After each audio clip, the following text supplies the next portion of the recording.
Nak kena minum hari-hari ke? Leceh lah kalau minum hari-hari. Ya Kak, macam mana nak nampak kesan kalau tak konsisten minum hari-hari? Lagipun kita punya jus Lenic ni, dia sangat mudah tau untuk diamalkan. Dia dalam bentuk sachet. Memang mudah untuk nak minum. Hanya koyak saja sachet, lepas tu boleh terus minum. Tak payah nak bancuh-bancuh lagi dah. Dekat dalam jus ni, kita dah ada 100% herba tau, di mana bagus untuk akak yang ada masalah sakit lutut. Jadi kalau akak minum secara tak konsisten, anggap benda tu leceh, bila tak nampak kesan nanti, jangan tanya kenapa orang lain nampak kesan, kenapa akak tak ada pun perubahan. Okey.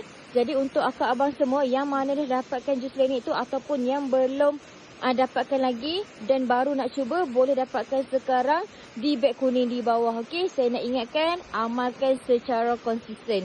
Dapatkan sekarang di beg kuning di bawah.